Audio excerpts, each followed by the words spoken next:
Hello and welcome to your lesson for today. My name is Kyle Broda with FullSkillsExamPrep.com. A great question we got the other day was, how will the new designated countries of origin affect the ICCRC Full Skills exam? Great question. You might have seen on February 15th they changed some of the countries that are on this list. So let's take a look first of all at what this means and the countries on there, and then in future lessons I'll give you a couple of questions where we can really analyze this and how it will pertain to your ICCRC Full Skills exam. So you might have seen in the ministerial orders that on December 15th, 2012, last year, these countries were put onto the DCO list. So we have Austria, Belgium, Croatia, Cyprus, Czech Republic, Denmark, Estonia, Finland, France, Germany, Greece, Hungary, Iceland, Ireland, Italy, Latvia, Lithuania, Luxembourg, Malta, Netherlands, Poland, Portugal, Slovak Republic, Slovenia, Spain, Sweden, UK, and the USA. You might notice that most of these are European, what you might call first world countries, with basically a history of good kind of humanitarian compassion and a fairly strict law system and that kind of thing. They implemented just a few new ones on February 15th. This includes Australia, which seems pretty obvious, Iceland, Israel, Japan, Mexico, New Zealand, Norway, and Switzerland. The very interesting one in here is obviously Mexico, since there is kind of a drug war going on there. The reason that Jason Kenney put this in is because of, I don't know if you've seen a list of refugee claimants in Canada, but Mexico usually has the highest level of claimants that come to Canada.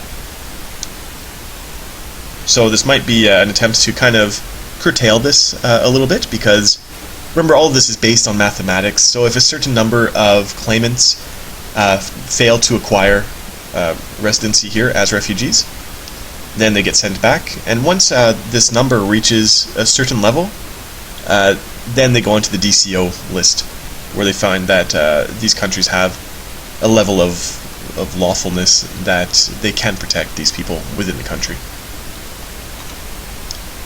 You might be asking, what is a DCO? You probably learned this in your class, but it's something new. So again, if you finished your course recently, maybe your teacher didn't have a chance to talk about it. Basically, countries that do not normally produce refugees, but they do respect human rights and offer state protection. That's why when we saw all these countries, they're all pretty much first world countries, or countries that have been shown to follow the law, international laws. Refugee claimants from DCOs will have their claims processed faster with the new system.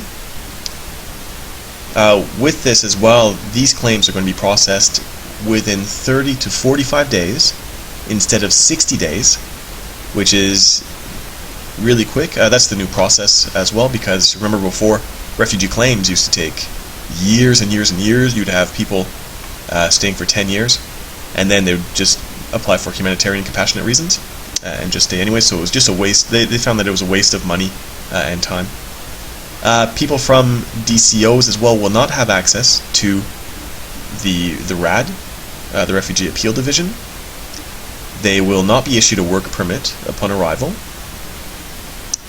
However, everybody receives a hearing before the IRB still.